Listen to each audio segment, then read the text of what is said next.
Kita masuk teman-teman yang ke-14 di sore ini. Semoga Allah SWT berkahi waktu kita dan semua Allah selamatkan kita dari semua sebab-sebab lemah iman ini, yaitu sibuk dengan aib orang lain. Allahul musta'an. Ini teman-teman sekalian, perbuatan yang banyak dianggap remeh oleh orang. Mungkin dia sudah menggunakan jilbab syar'i, mungkin dia sudah menggunakan baju syar'i, mungkin dia sudah sering hadir di pengajian, jenggotnya sudah panjang, bahkan tidak pernah ketinggalan majelis ta'lim, menghafal nama-nama ustadznya, nama-nama kitabnya, bahkan kalau ditanya isinya mungkin sebagian faham, tetapi dia luput dari poin ini. Ya, kita temukan subhanallah di majelis ilmu tidak luput juga dari ghibah, sibuk dengan aib orang, sibuk dengan teman yang di sebelah, kekurangannya apa, kekurangannya ustadznya, kekurangannya ya gurunya, kekurangan kitab yang sedang dibahas. Yang dicari adalah kesalahan dan kekurangannya. Dia tidak melihat sisi positifnya. Padahal kalau kita mau mencari kesalahan orang, kita pun tidak akan luput dari kesalahan.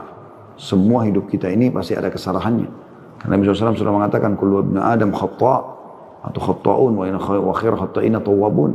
Semua anak Adam pasti berbuat salah, tapi sebaik-baik orang yang berbuat salah adalah orang yang bertaubat. Gitu kan? Nabi Adam AS buat kesalahan. Tapi itu tidak dianggap aib karena beliau mengakui kesalahannya lalu kemudian bertaubat. Mungkin dia menjadi aib kalau seseorang berbuat salah, kemudian dia tidak mau mengakuinya. Ya. Termasuk ciri penuntut ilmu, orang muslim yang sejati adalah dia tahu dirinya akan terjun pada kesalahan, lalu dia bertaubat dan kembali. Asal memang kesalahan tersebut bukan disengaja ya. Kalau orang sudah tahu itu salah lalu dia lakukan kesengajaan, ini juga ada hardikan khusus untuk dia. Tapi kalau orang tidak menyadari, tidak mengetahuinya, mungkin dia salah ucap, mungkin dia pernah dengar sesuatu lalu dia sampaikan secara umum. Dia tidak bermaksud untuk mengubah-ubah hukum agama, tetapi ternyata dia fahamnya seperti itu selama ini dan ternyata diluruskan oleh sebagian orang gitu kan. Kami sering alami kadang-kadang begitu. Ada beberapa hal yang mungkin itu menurut saya mungkin selama ini benar, tapi ternyata karena pernah saya dengar atau pernah saya baca, dan ternyata ada referensi yang menjelaskan kalau itu keliru. Yang penting kita sebagai penuntut ilmu bisa menerima itu dan meluruskannya. Dan itu sifat orang mukmin. Ya. Mereka kalau melakukan satu perbuatan kesalahan maka dia tadzakkaru fa idza mubsirun, maka mereka tiba-tiba ingat dan akhirnya mereka mengikuti petunjuk. Teman-teman sekalian, kalau kita lihat aib pada seseorang, tugas kita menasihatinya empat mata, meluruskan kesalahannya supaya betul-betul dia keluar dari permasalahannya itu. Kalau memang Anda karena Allah Subhanahu wa taala, Anda akan lakukan ini. Dan juga kita tidak sebarluaskan aib itu. Walaupun aib itu sudah menyebar ke sana sini, kita harusnya nasihati lillahi ta'ala. Kita datang, nasihatin dia, luruskan kesalahannya. Kalau dia terima, alhamdulillah. Kalau dia tidak mau terima, nah di situ baru boleh ada tahdzir yang diberikan kepada dia. Banyak sekali teman-teman sekalian, kita dilarang dalam ayat Al-Quran, dalam hadis Nabi SAW, kita dilarang untuk sengaja mengorek-ngorek aib saudara kita muslim. Di awal pertemuan kita teman-teman, mari sama-sama kita buka surah Al-Hujurat. Ya, yang insya Allah memberikan gambaran kepada kita tentang masalah larangan ini. Ya. Silakan dibuka teman-teman programnya di surah nomor 49, surah Al-Hujurat. Ya.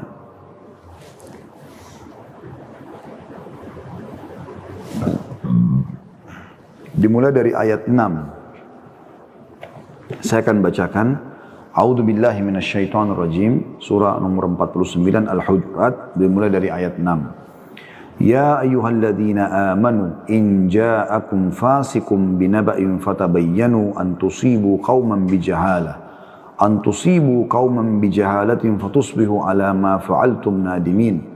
Hai orang-orang beriman, jika datang kepadamu orang fasik, orang yang belum jelas siapa gurunya, dia belajar dari siapa, hanya karena performannya saja, membawa satu berita, maka periksalah dengan teliti agar kamu tidak menimpakan satu musibah kepada satu kaum tanpa mengetahui keadaannya yang menyebabkan kamu menyesal atas perbuatanmu itu.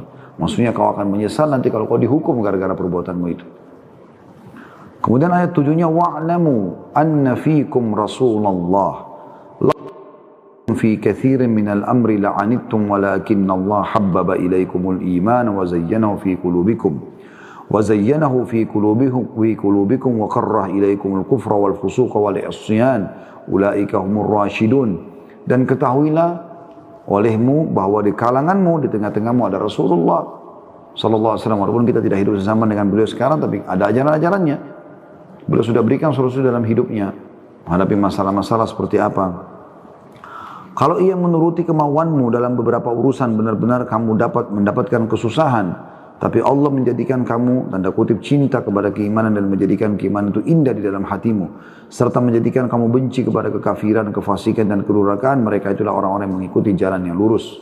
Artinya kalau kalian mengikuti Nabi SAW, maka kalian akan mendapatkan petunjuk benar. Fadlan minallahi wa ni'mah, ayat 8-nya. Wallahu alimun hakim. Sebagai karunia dan nikmat dari Allah, dan Allah maha mengetahui lagi maha bijaksana.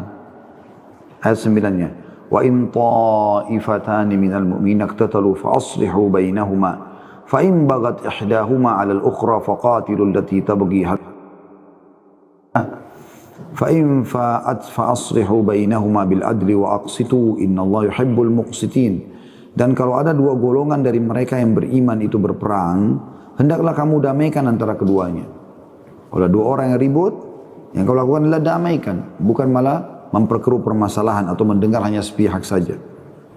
Tapi kalau ada yang satu melanggar perjanjian terhadap yang lain, hendaklah yang melanggar perjanjian itu kamu perangi sampai surut, sampai kembali kepada perintah Allah. Kalau dia surut, damaikanlah antara keduanya menurut keadilan. Dan hendaklah kamu berlaku adil. Sungguhnya Allah mencintai orang yang berlaku adil. Lalu ayat 10-nya Allah mengatakan, innamal mu'minuna ikhwatun fa aslihu baina akhawaykum wattaqullaha la'allakum turhamun. Orang-orang beriman itu sesungguhnya bersaudara. Sebab itu damaikanlah, atau dalam kurung perbaikilah hubungan antara kedua saudaramu itu, dan takutlah terhadap Allah atau kepada Allah supaya kamu mendapat rahmat. Lalu ayat 11 ini saksi bahasan kita. Ya ayyuhalladzina amanu la yaskhar qaumun min qaumin asa an yakunu khairan minhum wala nisa'un min nisa'in asa an yakunna khairan minhun wala talmizu anfusakum wala tanabazu bil alqab bi'sal ismul fusuq ba'dal iman wa man lam yatub fa ulaika humudz zalimun. Hai orang-orang beriman, janganlah sekumpulan orang laki-laki merendahkan kumpulan yang lain. Boleh jadi yang ditertawakan itu lebih baik daripada mereka. Jadi tidak boleh sengaja kita mengolok-olok orang. Dan jangan pula sekelompok perempuan merendahkan kumpulan lain. Boleh jadi yang direndahkan itu lebih baik. Dan janganlah suka mencela dirimu sendiri. Jangan bilang, oh kenapa saya jelek, kenapa saya pesek, kenapa saya hitam. Allah yang menciptakan itu semua. Dan jangan memanggil dengan gelaran yang mengandung ejekan. Ya. Hai pendek, hai gemuk, hai gendut, hai ini dan itu. Itu tidak boleh semua. Ya. Tidak boleh menjatuhkan orang. Seburuk-buruk panggilan adalah panggilan yang buruk sesudah iman. Kalau kalian sudah punya keimanan tidak larang itu. Jadi tidak boleh. Panggil dengan baik, namanya yang baik, santun. Dan barang siapa yang tidak bertaubat, maka mereka adalah orang-orang yang zalim. Ayat 12 juga saksi bahasan kita. Ya ayyuhalladzina amanu ijtanibu katsiran minadh-dhanni inna ba'dadh-dhanni itsm wa la tajassasu wa la yaghtab ba'dukum ba'dha ayuhibbu ahadukum an ya'kula lahma akhihi maytan fakarihtumuh wattaqullaha innallaha tawwabur rahim. Hai orang beriman, jauhilah kebanyakan purbasangka atau kecurigaan, prasangka buruk. Karena sebagian itu adalah dosa. Dan jangan mencari-cari keburukan orang, aib orang. Ini saksi bahasan kita. Dan jangan menggunjing satu sama yang lain, menyebut-nyebut dan menyebarkan aib itu. Apakah seseorang di antara kamu suka memakan daging saudaranya yang sudah mati? Maka tentulah kamu merasa jijik kepadanya. Artinya hukumannya kamu akan diberikan seperti bangkai saudaramu yang kau akan makan nanti pada hari kiamat. Dan bertakwalah kepada Allah. Sesungguhnya Allah maha menerima atau penerima taubat dan maha penyayang. Lalu kita tutup dengan ayat 13 ya. Allah mengatakan, Ya ayuhan nasu inna khalaqnakum min dzakarin wa untha wa ja'alnakum syu'uban wa qabaila lita'arafu. Lita'arafu inna akramakum indallahi atqakum innallaha alimun khabir. Hai manusia, sesungguhnya kami menciptakan kamu dari seorang laki-laki dan seorang perempuan dan menjadikan kamu berbangsa-bangsa dan bersuku-suku supaya kamu saling kenal mengenal. Ya. Sesungguhnya orang yang paling mulia di antara kalian di sisi Allah adalah orang yang paling bertakwa. Jadi ini yang jadi saksi bahasan kita ya. Orang yang paling mulia adalah orang yang paling bertakwa. Lalu dikatakan, sesungguhnya Allah Maha mengetahui lagi Maha mengenal. Jadi kita ada di sini saksi bahasanya teman-teman sekalian, kita dilarang saling mencari di ayat 12-nya ya, saling mencari aib atau mencari-cari keburukan orang. Ini teman-teman sekalian sesuatu yang luar biasa yang merupakan ya penegasan dalam agama kita. Tidak bolehnya seseorang sibuk dengan mencari aib orang.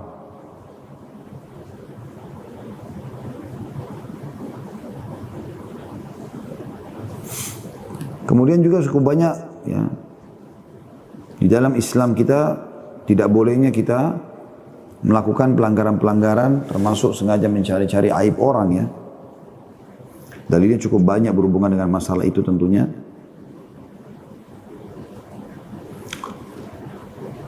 Saya akan coba lihatkan bagaimana hadis Nabi SAW.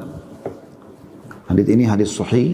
Kata Nabi SAW, Iyyakum wadh-dhann fa inna adh-dhanna akdzabul hadits wa la tajassasu wa la tahasadu wa la tahassasu ya. Maaf.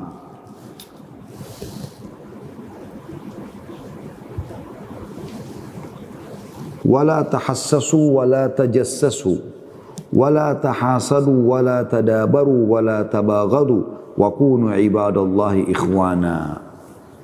Berhati-hatilah kalian dari tindakan prasangka buruk. Sengaja bersangka buruk sama orang. Selalu yang dilihat adalah kesalahan orang. Karena prasangkaan buruk adalah sedusta-dusta ucapan. Jangan kalian saling mencari berita kejelekan yang lain. Tutup telinga dari masalah itu. Kalau kita dengar orang bicara, tutup, tinggalkan. Jangan dengar. Dan jangan saling memata-matai. Saling mendengki, saling membelakangi, dan saling membenci. Jadilah kalian hamba-hamba Allah yang bersaudara. Nah, jadi ini penekanannya sangat luar biasa dalam hadis ini. Dan ini subhanallah berentetan seperti satu sama yang lain ya.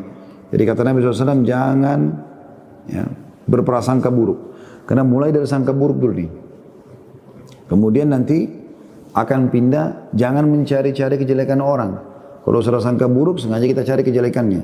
Lalu jangan memata-matai, karena memang setelah sangka buruk, ya, maka akan muncul mencari-cari aib. Setelah itu pasti akan memata-matai, otomatis. Jangan saling mendengki, otomatis akan muncul dengki. Jangan saling membelakangi dan jangan saling membenci. Ini musuhan, akan terjadi itu.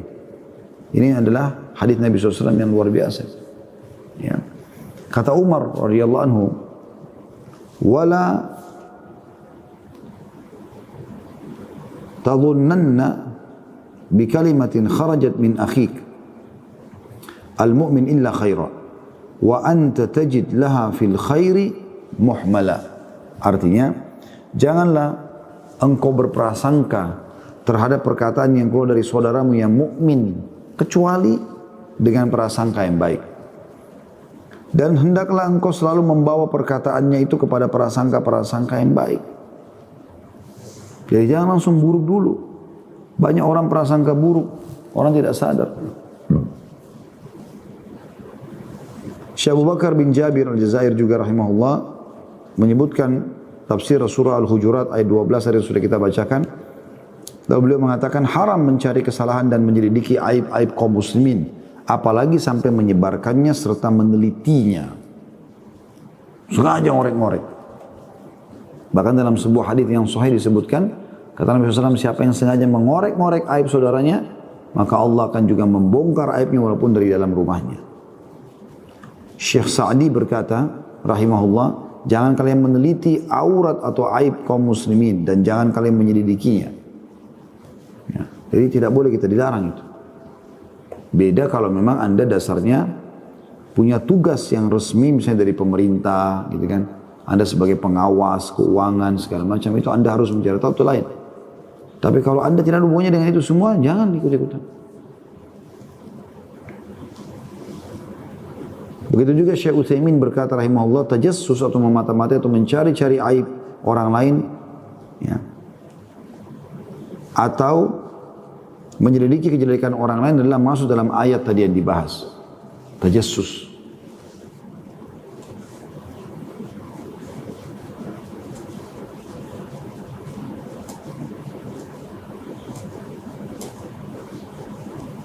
Pernah teman-teman sekalian,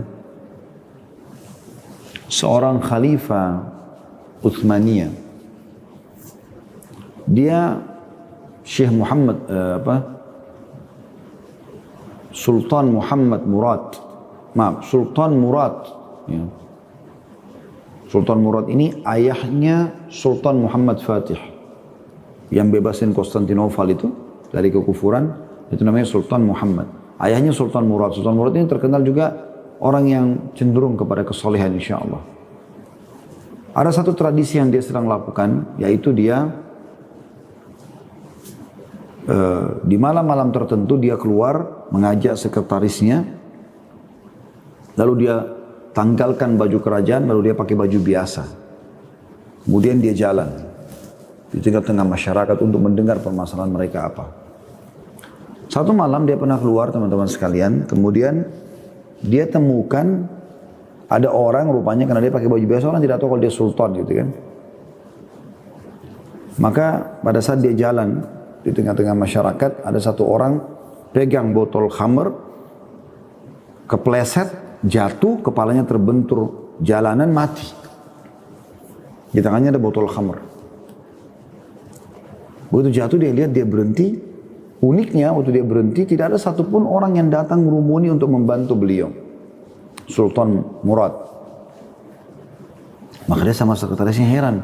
Biasanya orang kalau jatuh seperti ini spontan orang pada datang gitu. Lalu dia mengatakan, hai muslimin, ada orang jatuh. Dicek sama beliau, udah meninggal orangnya. Gak ada yang peduli. Ada rupanya satu rumah di situ di depan jenazah ini. Buka pintu, lalu Sultan Murad bilang, ini orang jatuh, bisa dibantu nggak? Kata dia, nggak usah kau bantu, untuk apa kamu bantu? Dia tidak tahu kalau yang diajak bicara ini sultannya. Gitu kan. Lalu kata Sultan Murad, kenapa? Dia bilang, orang ini setiap hari mabuk, minum khamr, setiap hari berzina. Lalu untuk apa kita bantu? Kata Sultan Murad, paling tidak dia muslim, sudah meninggal. Kalau anda tidak mau bantu, tunjukkan saya minimal alamatnya. Maka orang itu pun menunjukkan alamatnya. Sultan Murad membawa dengan sekretarisnya. Sekali lagi tidak ada yang tahu kalau dia raja. Kemudian dia ketuk-ketuk, ternyata ada seorang ibu buka pintu. Itu ternyata istrinya orang ini. Nangis ibu itu. Waktu nangis-nangis, dia diizinkan, Sultan Murad sama sekretarisnya diizinkan untuk membawa jenazah masuk ke dalam. Lalu kata Sultan Murad setelah ibu itu agak tenang, dia mengatakan, ini siapa? Dia bilang, ini suami saya. Lalu kata Sultan Murad, kenapa suamimu ini dituduh oleh orang-orang berzina dan dituduh minum khamr? Dan tadi tidak ada yang mau bantu dia. Kata istrinya orang itu, saya sudah tahu. Apa yang akan terjadi saya sudah tahu. Bahkan saya pernah bilang sama suami saya. Tapi ketahuilah, bahwasanya suami saya bukan berzina, bukan pemabuk. Sultan Murad penasaran. Kok bisa? Memang bagaimana ceritanya? Kata istrinya, suami saya ini orang saleh. Dia punya toko di tengah-tengah kota Istanbul, di Turki. Dia selalu saja, setiap hari kalau pulang, berapapun keuntungannya, dia bagi menjadi 3 bagian. Sepertiganya diantar ke kami, untuk kami makan. Sepertiganya diberikan khamr, kemudian dia bawa pulang ke rumah, dan dia membuang khamr itu di WC. Ya. Dan dia mengatakan, segala puji bagi Allah, minimal yang memudahkan saya menghemat khamr yang tadinya bisa diminum oleh anak-anak muda muslimin. Jadi dibeli bukan untuk diminum, tapi untuk dibuang. Dan sepertiga lagi dia pergi ke tempat pelacuran, kemudian dia membayar berapapun dia mampu dari pelacur itu agar tidak bertugas pada hari itu, tidak berzina. Seakan-akan sudah di-booking sama dia, berhenti. Dan saya sudah pernah bilang, hai suamiku, ini nanti kalau orang tidak tahu, orang pikir kau pemabuk, orang pikir kau juga akan berzina. Karena itu orang lihat. Maka dia mengatakan tidak usah khawatir wahai istriku, karena Allah Maha mengetahui. Dan kalaupun aku meninggal nanti, maka Allah akan datangkan sultan bersama para pejabat pemerintahan untuk mensolati jenazah saya atau jenazahku. Tiba-tiba Sultan Murad meneteskan air mata lalu mengatakan, sungguh benar yang suamimu ucapkan, hai ibu. Saya Sultan Murad dan ini adalah sekretaris saya. Dan saya akan datangkan ulama-ulama Turki untuk mensolati jenazah suamimu esok hari ini. Jadi teman-teman, kadang-kadang subhanallah ada orang yang seperti ini ternyata tidak melakukan kemaksiatan. Kalau kita tidak tahu, jangan ikut-ikutan, jangan masuk. Sedangkan itu aibnya saja dia, kita dianjurkan menasihatinya dengan cara yang baik. Imam Ahmad rahimahullah pernah menasihati muridnya. Dia datang tengah malam. Orang udah tidur, senyap. Dia ketuk pelan-pelan pintu rumah muridnya. Muridnya dengar ada suara ketukan, lalu dia mengatakan, siapa? Kata Imam Ahmad, Ahmad. Buru-buru muridnya buka karena dia tahu Ahmad nama gurunya. Kemudian dibuka pintu, lalu Imam Ahmad, muridnya mengatakan, silakan masuk Imam. Imam itu kayak kita kiai, guru. Lalu kata Imam Ahmad, kecilkan suara, ini tengah malam. Lalu kata muridnya Imam Ahmad, masuk pelan-pelan dengan menjingkar-jingkarkan kakinya. Sampai tiba di kursi yang dipersilakan masuk dulu oleh muridnya. Kemudian dia dengan suara kecil Imam Ahmad mengatakan, kata muridnya begini, ada apa wahai imam? Gitu. Imam Ahmad mengatakan, kecilkan suaramu.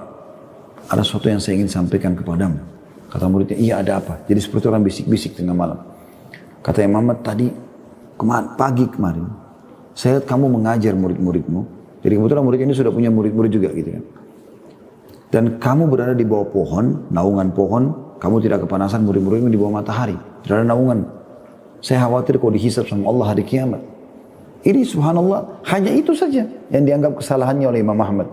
Jangan sampai nanti dia mengajar, dia berada di naungan pohon, dia tidak kepanasan, murid-muridnya semua pada kepanasan. Takut nanti dihisab muridnya pada hari kiamat. Maka saya datang menasihati kamu, jangan kau ulangi itu. Kata muridnya, jazakallah khair. Imam Ahmad tidak banyak bicara, jingkrak-jingkrakkan lagi kakinya pelan-pelan keluar dari rumah tersebut lalu pergi. Nasihat lillahi ta'ala, ingin mendapatkan pahala. Hanya antara dia dengan orang si pelaku ini. Sudah menjadi fitrah manusia teman-teman, kalau orang dinasihati di depan umum, seperti seakan-akan diserang, maka yang terjadi defense, dan dia tidak akan menerima nasihat itu. Sehingga sia-sia saja kita. Bahkan bisa rusak niat kita, ditunggangi oleh syaitan untuk menganggap remeh saudara kita itu.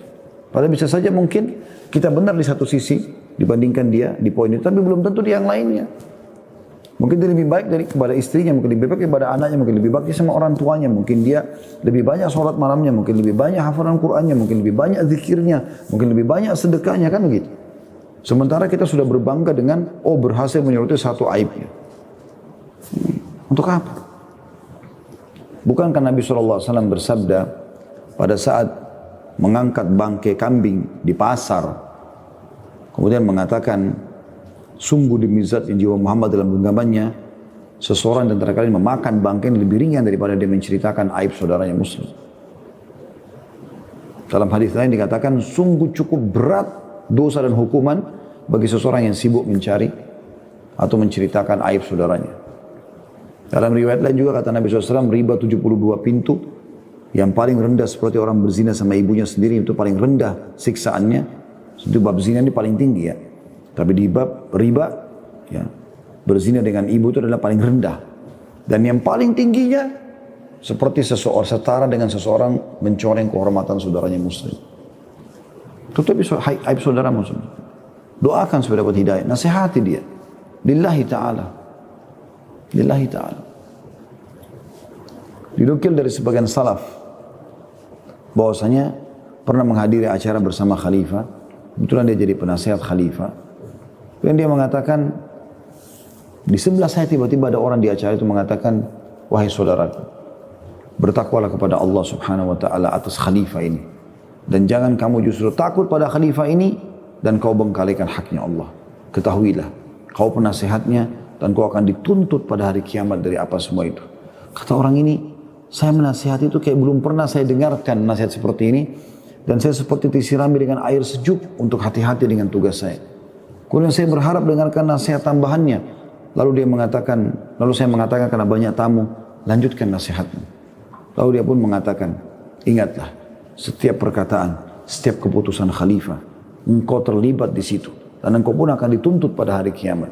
Maka hati-hatilah. Sekali lagi bertakwa kepada Allah atas khalifah ini. Dan jangan kau takut pada dia, dan kau bengkalikan haknya Allah. Kata dia, saya sangat sejuk. Begitu saya mau mengatakan tambahkan lagi, saya balik ke sebelah kiri, sudah nggak ada orang itu. Saya berusaha cari, mau tahu siapa yang bicara, nggak ketahuan orangnya. Bayangkan begitu mereka menasihati karena Allah SWT. Bukan malah expose di medsos, bukan malah luar biasa sudah tidak tahu batasannya. Semua kesalahan orang dibuka, semua begini dan begitu. Yang lebih buruk kadang-kadang subhanallah, dia lagi salah. Dan kebongkar salahnya nih. Dia bukan mau, ya, misalnya ketahuan dari nasihatnya. Bukannya dia terima, tapi dia malah sengaja mencari kesalahan orang yang sudah memberikan peringatan itu. Ini luar biasa buruknya. Allah musta'an. Nah, ini tanda-tanda lemahnya iman. Saya akan bacakan apa yang dikatakan oleh penulis teman-teman sekalian. Di halaman 71 di sebab ke-14 dari buku 31 sebab lemahnya iman ya. Kata penulis, sebagian di antara manusia ada orang yang kesukaannya mencari-cari kesalahan dan kekurangan orang lain dan menyibukkan dirinya untuk menghitung aib orang lain dengan melupakan aib yang ada pada dirinya sebagaimana dikatakan Ibnu Taimiyah rahimahullah, bagaikan lalat yang tidak hinggap kecuali pada kotoran. Jadi orang seperti ini seperti lalat yang hanya hinggap pada kotoran saja, cuma tahu aibnya orang, kekurangan orang. Dia lupa orang ini mungkin punya 1 juta kebaikan dibandingkan dia. Mana saya katakan tadi, mungkin lebih sedekahnya, lebih bakti sama orang tuanya, lebih baik sama istri dan anaknya, lebih segala macam. Tapi ini orang tidak tahu kecuali itu masalahnya dan itu aibnya. Terus saja disorotin. Orang, maksudnya disorotin sini secara umum ya, secara depan umum segala macam. Tapi kalau dia datang menasihatin itu karena Allah SWT itu pahala bagi dia. Orang yang sibuk menghitung aib orang lain dengan melupakan aib dirinya sendiri adalah manusia yang paling besar kebodohannya. Ibnul Jauzi berkata, musibah yang paling besar adalah kepuasan manusia pada dirinya sendiri dan merasa cukup berilmu. Dan hal semacam ini merupakan musibah yang banyak menimpa kehidupan manusia. Sibuk, si fulan itu harus banyak belajar agama, dia sendiri juga harus belajar agama. Walaupun dia sudah alim. Hanya orang sombong yang mengatakan dirinya tidak perlu belajar agama. Sibuk mengatakan orang itu harus belajar lagi tuh. Orang itu jangan dengar dari dia. Orang itu begini dan begitu. Padahal dia sendiri juga sebenarnya harus belajar. Dan itu sibuk dengan kesalahan orang. Pribadi yang sukses adalah pribadi yang selalu kembali kepada dirinya. Berintrospeksi diri dan menyalahkan dirinya sendiri. Serta menjadikan ketakwaan sebagai perisai dirinya. Dan dia mengetahui bahwa dirinya sendiri adalah musuh yang harus ia perangi. Juga mengetahui bahwa dengan mengendalikan dirinya merupakan jalan untuk mendapat kemenangan dan kesuksesan di akhirat. Sesungguhnya setiap manusia akan diminta pertanggungjawaban tentang dirinya. Dan setiap manusia diperintahkan untuk mensucikan dirinya. Serta menghindarkan diri dari kehinaan untuk menuju pada derajat-derajat kemuliaan dan kedudukan yang paling mulia. Manusia tidak diperintahkan untuk memata-matai aib dan kelemahan saudara-saudaranya yang seiman. Apalagi untuk menyebarluaskannya. Sekali lagi, apalagi untuk menyebarluaskannya. Sebab hal itu merupakan sikap takabur, sombong, menganggap dirinya paling suci dan meremehkan orang lain. Abu Hatim Al-Busti berkata, rendah hati adalah sikap menganggap diri sendiri hina karena ia ingat akan dosa yang telah ia lakukan, hingga ia tidak pernah melihat seorang pun, melainkan ia merasa bahwa ibadahnya kurang dibandingkan orang tersebut dan merasa lebih banyak dosa daripadanya. Subhanallah, banyak orang begitu, merasa dirinya benar sendiri padahal dia masa lalunya luar biasa, berbuat segala macam maksiat masa lalunya. Mungkin orang yang sedang dia sorotin masa mudanya tidak seperti dia, paling tidak dulu ada masa lalu dia yang harus dia jadikan introspeksi dia. Kalau ada aib, teman-teman sekalian, pada diri saudara kita muslim, kita nasihatin, kita tutupin. Dan jangan kita pernah merasa diri kita lebih daripada dia. Sekali lagi, mungkin banyak amal-amalnya lebih baik daripada kita. Jangan salah dalam masalah seperti ini ya. Karena banyak orang seperti itu terjerumus terus dengan bangga karena menemukan itu ada kesalahannya lagi tuh, itu ada kesalahan lagi, terus sibuk dengan kesalahan itu. La haula wala quwata illa billah. Sehingga dia jadi gurur, dia jadi sombong, lagi bangga dengan itu. Merasa gembira kalau menemukan aib saudaranya. Gitu ya. Dan sungguh saya sangat merasa heran, kata penulis, melihat seseorang yang tidak mampu bekerja serta tidak pernah berbuat sesuatu apapun untuk agamanya. Kesukaannya hanyalah mengkritik orang lain serta mencari kekurangan-kekurangan mereka. Setiap kali mereka melakukan sesuatu perbuatan, maka engkau akan mendapatkan bahwa orang ini melancarkan kritik-kritik pedas yang sama sekali tidak memiliki dasar kecuali kesombongan. Dan dia tidak pernah hadir di suatu majlis kecuali hanya ingin mengkritik terhadap si fulan dan si anu atau si fulan. Sebagaimana pepatah mengatakan, orang yang berbicara tidak mau kalah. Mereka yang suka mengkritik itu pada hakikatnya tidak pernah berbuat maka dari itu amat mudah bagi mereka untuk melontarkan kritikan dikarenakan mereka tidak pernah berbuat. Ketidakmampuannya pada hal itu membuat peluang bagi dirinya untuk bebas berbicara di hadapan kaum muslimin dengan alasan untuk membangun, tetapi pada hakikatnya alasan yang mereka kemukakan itu adalah jauh dari kenyataan yang sebenarnya. Sikap semacam ini sering ditemukan pada diri mereka yang menyatakan diri berada di dalam barisan tokoh kebangkitan Islam. Lalu iblis memperdayanya hingga tidak ada yang mereka lakukan kecuali mengkritik tanpa bisa berbuat. Jika mereka mendengar kata-kata orang alim atau seorang penuntut ilmu dalam suatu pertemuan, maka mereka berusaha meneliti ucapan itu untuk mencari kesalahan yang terjadi pada pertemuan itu. Jika ia mendengar seorang khatib berceramah dengan menggunakan bahasa Arab namun tidak fasih atau kurang tepat ilmu nahwunya, maka ia sering menyebarluaskan kesalahan ini. Memang benar jika dikatakan bahwa kefasihan bahasa adalah penting. Ini disebutkan di halaman 73 ya. Bukan saya mengarang-arangnya ini. Ini ditulis oleh Husain Muhammad Syamir, diterbitkan oleh Darul Haq buku ini. Saya ulangi paragraf ini, jika ia mendengarkan seorang khatib berceramah dengan menggunakan bahasa Arab namun tidak fasih pun menurut dia atau kurang tepat ilmu nahwunya, maka ia sering menyebarluaskan kesalahan ini. Memang benar jika dikatakan bahwa kefasihan bahasa adalah penting. Akan tetapi kita katakan kepadanya, berkatalah pada dirimu, kamu sendiri tidak bisa berceramah. Lalu apakah kita hanya bisa mengkritiknya saja, sementara itu kita lupakan pengaruh positifnya terhadap masyarakat? Atau kamu ceramah, tapi ceramah mungkin belum berefek seperti ceramahnya. Dan jika ada seorang ulama salah dalam memberitakan fatwa, atau ulama itu mengutarakan suatu hadis dhaif atau lemah, maka celakalah bagi ulama itu, sebab ia akan mendapat serangan gencar para tukang kritik yang menyibukkan diri mereka untuk mencari aib orang lain.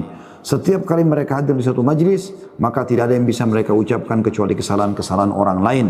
Jika engkau berbicara dengan seseorang di antara mereka dan engkau memintanya untuk memberikan kata sambutan atau ceramah yang dapat memberi manfaat kepada orang lain, maka ia akan menolak permintaan anda itu dengan berbagai alasan seraya mengatakan, saya tidak ahli dalam bidang itu. Lalu sikap rendah hati macam apa ini? Penipu diri sendiri, pura-pura warak atau dekat dengan Allah SWT. Ya, atau menjaga kesucian hubungan dengan Allah. Ini benar-benar orang yang suka menodai kehormatan orang lain dan tidak pernah memperhatikan diri sendiri. Dan jika disuruh maju untuk berbuat baik, maka berbagai alasan dikemukakannya dengan berpura-pura sebagai orang warak atau merendah diri. Ibnu Asakir berkata, barang siapa yang mengkritik ulama dengan maksud menghina dan atau mencela, maka Allah akan mematikan orang itu sebelum kematiannya dengan menjadikannya hatinya mati. Maka para penuntut ilmu, janganlah engkau sibuk mengurusi aib. Sekali lagi, bahasa ini baik ya, di halaman 75. Maka wahai para penuntut ilmu, janganlah engkau sibuk mengurusi aib dan kesalahan orang lain sementara engkau melupakan aib yang ada pada dirimu sendiri. Tapi hendaklah anda mempersibuk diri dengan kekurangan diri, mendidiknya dan melakukan tazkiyatun nafs atau mensucikan diri. Dan seharusnya anda berpendirian Tanda kutip bahwa saya akan menyerahkan urusan orang lain kepada Sang Pencipta, Allah Subhanahu wa taala. Maka tidak layak bagiku mencari-cari kesalahan orang lain atau menentangnya, dan tidak ada hak bagiku mengintip perbuatan orang lain di balik tabir. Juga aku tidak akan menajamkan telingaku di balik dinding, sebagaimana aku tidak akan mengikut kanan dan sikut. Aku tidak akan mengikut kanan dan sikut kiri terhadap orang lain yang berjalan di kanan atau kiriku selama jalan masih terbuka pada apa yang saya maksud. Akan tetapi, tidak ada larangan bagi seseorang yang datang kepada saudaranya untuk memberikan nasihat serta menerangkan aib-aibnya dalam rangka melakukan islah atau perbaikan dan meluruskan kesalahannya. Tapi antara dia sama saudaranya, bukan sengaja mengekspos sana sini. Ya. Apalagi memang bisa saja saudara kita bukan sengaja melakukannya. Apalagi dia orang yang bisa menerima masukan. Itu sudah tegak hujjah kepada orang yang terus sibuk mencari kesalahan orang. Akan tetapi, kata beliau, tidak ada larangan bagi seorang yang datang kepada saudaranya untuk memberi nasihat serta menerangkan aib-aibnya dalam rangka melakukan islah atau perbaikan dan meluruskan kesalahan. Alangkah nikmatnya suatu persahabatan yang didasari dengan niat ikhlas dan saling menasihati karena Allah dan mencintai saudaranya sebagaimana yang mencintai dirinya sendiri. Seorang mukmin adalah cermin bagi saudaranya, dan kritik yang membangun adalah suatu hal yang diperlukan.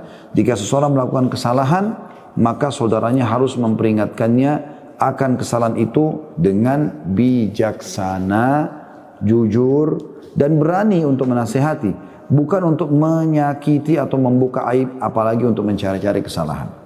Tidak sedikit orang yang selalu berupaya mencari-cari kelemahan dan kesalahan orang lain dan melancarkan kritikan-kritikan pada perkara besar maupun kecil yang selalu menelusuri aib-aib dan kelemahan. Lalu Allah membuka aibnya sendiri di hadapan orang banyak, hingga ia sesat atas dasar ilmu dan aib menimpa dirinya sendiri. Hal semacam itu hendaklah dijadikan pelajaran bagi orang-orang yang berfikir. Alangkah indahnya hidup manusia yang selalu berkomunikasi dengan dirinya sendiri. Bukankah engkau telah melakukan perbuatan ini dan itu? Lalu ia menghinakan diri sendiri di hadapan Allah serta memohon kepadanya, Allahumma ati nafsi taqwaha wa zakkiha anta khairu man zakkaha. Ya Allah, berikanlah ketakwaan pada diriku ini dan sucikanlah ia, karena engkau adalah sebaik-baik pensuci atau pembersih jiwa. Jadi teman-teman, bahasan kita insya Allah pada kesempatan ini yaitu sebab lemah iman yang ke-14, mencari-cari aib orang lain. Jadi sekali lagi, kalau anda menemukan aib itu, maka coba luruskan, dan itu pun menasihatinya dengan cara sembunyi karena Allah Subhanahu wa taala, maka itu akan lebih tepat sasaran